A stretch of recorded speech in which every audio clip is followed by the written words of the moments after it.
ఆడపిల్లలు మరి ముఖ్యంగా జాగ్రత్తగా వినండి.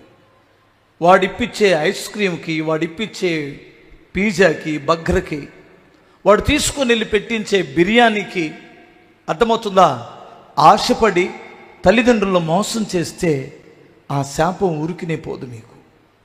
అది భవిష్యత్తు అంతా ఏడవాల్సి వస్తుంది. నీ తండ్రి నీకు ఎన్నిసార్లు పలావ్ పెట్టించలేదు? ఎన్నిసార్లు నీ కొరకు ఐస్ క్రీమ్ తేలేదు? ఎన్నిసార్లు బిర్యానీ తేలేదు? ఎన్నిసార్లు వాళ్ళు పస్తులుండి నీకు పెట్టుకోలేదు? ఆ ప్రేమ నీకు గుర్తురాదా? ఎన్ని చీరలు తేలేదు, ఎన్ని ఎన్ని డ్రెస్సులు తేలేదు నీకు? ఒక్క డ్రెస్కే లొంగిపోయావా? ఒకసారి మీరు ఆలోచించండి. ఒక్క డ్రెస్సు, అదే నా జీవితం?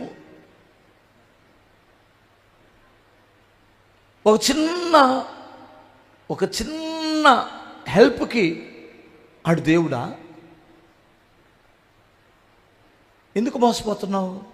అసలు మీ అమ్మ నీకు ఎంత హెల్ప్ చేసింది? ఎప్పుడైనా గుర్తుందా? నీ రహస్య బాధలలో ఎన్నిసార్లు పాల్గొన్నది మీ అమ్మ? కొన్ని బంధకాలలో ఉన్నప్పుడు దేవుడు ఎన్నిసార్లు నీకు ఆలోచన ఇచ్చింది? ఎన్ని గుర్తు రావంటారా నీకు? ఒక చిన్న హెల్ప్, ఒక చిన్న బిర్యానీ, సుబాని బిర్యానీ పెట్టిస్తే దానికి లవ్లో పడిపోతావా? అదే నా ప్రేమ అంటే? భవిష్యత్తును గురించి ఆలోచించవా? బైక్ ఎక్కించుకొని చల్లటి గాలిలో సరదాగా తీసుకొని వెళ్తే ప్రేమ. నీ తండ్రి నిన్ను బైక్ ఎక్కించుకొని తిరగలేరా? నీ తండ్రి నిన్ను కొన్నిసార్లు కొన్ని స్థలాలకి, యాత్రా స్థలాలకి తీసుకొని వెళ్ళి చూపించలేదా? నీ భార్య నీకెప్పుడు సుఖం పంచలేదా? సుఖాన్ని పంచలేదా? ఇప్పుడు పిల్లలను కనిందని, ఇంట్లో బాధ్యతలు ఉన్నాయని, అనారోగ్యం వచ్చిందని ఆమెకు బోల్డన్ని బాధ్యతలు ఉన్నాయి. నువ్వు ఉంచుకున్న దానికి ఏం బాధ్యతలు ఉన్నాయి? అది బజారు మనిషి కదా. ఆ బజారు మనిషి నిన్నేదో ప్రేమ చూపించిందని భార్యని అసహించుకుంటావా? ఒకసారి ఆలోచించండి. భర్త ఒంటెద్ది చాకిరీ చేస్తున్నాడుగా, బోల్డ్ టెన్షన్స్గా ఆయనకి. ఆ దరిద్రులాగా బ్యూటీ పార్లర్కి వెళ్ళి, లేదంటే ఇంకొక రకంగా సోకులు చేసుకుని తిరగలేడా? మరి తిరిగితే నీ భర్త అలా తిరిగితే ఆళ్ళలాగా నీ భోజనం ఎక్కడా? నీ పిల్లలు ఎక్కడ బ్రతికేవారు? అందుకని చేతగానోడు అయ్యాడా? అందుకని సరదాన్ని నీకు సుఖాన్ని పంచట్లేదని అతను తీసి మురికి గుంటలో పడేసినట్టు పడేస్తావా? న్యాయమా నీకు? ఒకసారి ఆలోచించండి.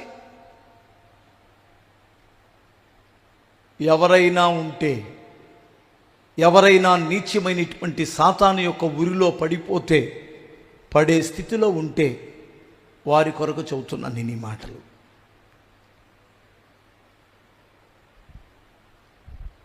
నేను దేవుని ప్రేమను గురించి చెప్పాలనుకొని ఇలా వెళ్ళిపోయాడేంటి పాస్టర్ గారు అనుకుంటున్నారు కదా. ఇది మీకు ఉపయోగమైతేనే ఈ అచ్చెలుపుడి నోట్లో పరిశుద్ధాత్మ దేవుడు ఈ మాటలు ఉంచుతాడు. గుర్తుపెట్టుకోండి.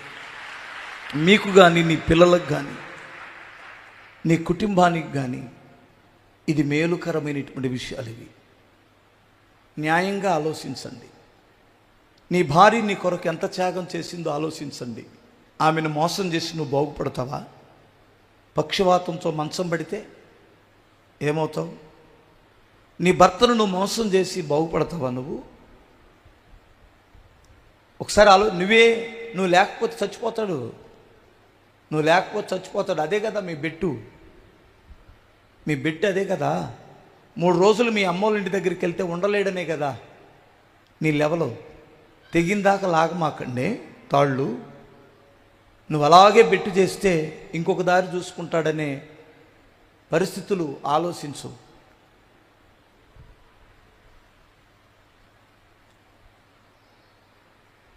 పోలీస్ స్టేషన్లో జరగని కార్యాలు మందిరంలో జరుగుతున్నాయి.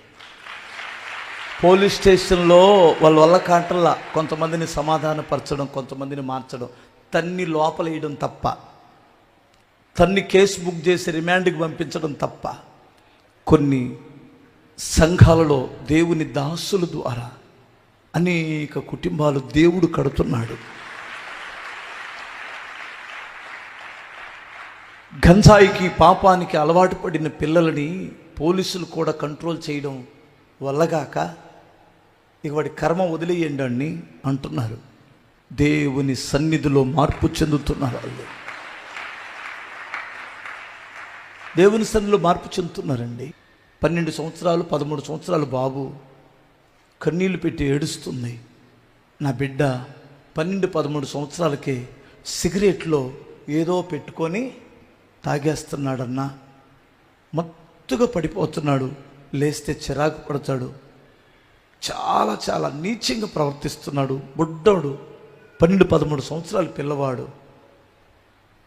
యేసయ్య దగ్గరికి వస్తే ఏమన్నా మారతాడేమోనని వచ్చాను అని చెప్పింది. నేను చెప్పాను, అమ్మా వాడి ఇంటి దగ్గర ఉండే మారతాడో మారడో నాకు తెలియదు, కానీ వాడు కానీ చర్చికి వచ్చి ఈ మెడిసిన్ వాడితే, ఏ మెడిసిను, వాక్యమనే మెడిసిన్ కానీ వాడు మింగగలిగితే వాళ్ళు గొప్ప మార్పు వస్తుంది. స్తోత్రం చెప్పాలి. ఈ మందు వాడకపోతే నేను చెప్పలేను, కానీ ఈ మందులో శక్తి ఉంది. ఈ మందు వ్యాధులు బాగు చేయడమే కాదు, దేవుని మాట వ్యాధులు బాగు చేయడమే కాదు, హృదయాలను బాగు చేస్తుంది. హృదయాలను బాగు చేస్తుంది. అది ఆయన ప్రేమ. దేవుడు లోకమును ఎంతో ప్రేమించాడు.